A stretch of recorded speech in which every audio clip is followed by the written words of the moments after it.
ঈদুল আজহা সামনে রেখে ব্যস্ত সময় পার করছেন বরিশালের বাকেরগঞ্জ কামারেরা।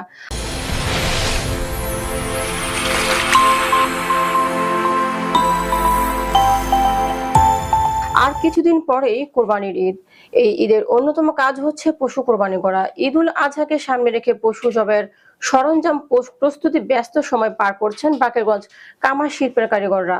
কয়লার দগদগে আগুনে লোহাকে পুড়িয়ে পিটিয়ে তৈরি করছেন সব ধারালো সামগ্রী। তবে এসব তৈরিতে এখন আধুনিকতার কোনো ছোঁয়া লাগেনি। পুরনো সেকালের নিয়মে চলছে আগুনে পোড়া লোহা হাতে ধারালো সামগ্রী তৈরির কাজ। মুসলিম ধর্মের অনুসারীরা আল্লাহকে রাজি করতে পশু জবাই করে থাকে। এই পশু জবাইয়ের জন্য প্রয়োজন হয় বিভিন্ন ধরনের সরঞ্জামাদি।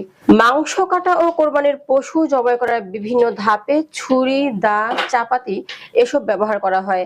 তাই পশু কোরবানিকে কেন্দ্র করে কামার শিল্পীরা ব্যস্ত সময় পার করেছে।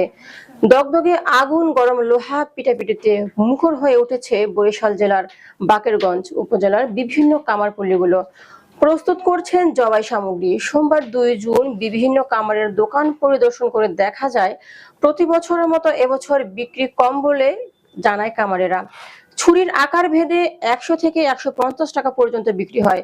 বরিশাল জেলার বাকেরগঞ্জ উপজেলার অন্যান্য হাট বাজারেও কামার কারিগরদের উৎপাদিত দা, ছুরি বিক্রি করা হয়। তারা আরো জানান, এই পেশায় অধিক শ্রম দিতে হয়। জীবিকা নির্বাহে কষ্ট হলেও শুধু বাপ দাদার ঐতিহ্য ধরে রাখতে এই পেশাটিকে তারা এখনো আঁকড়ে ধরে আছেন। বিভিন্ন সময় এসবের চাহিদা কম থাকলেও কোরবানির পশুর জন্য বেশি প্রয়োজন হওয়ায় সকলে এখন ছুটেছেন কামারদের কাছে। আর এতেই এক মাসে পেশাটি জমজমাট হয়ে উঠেছে।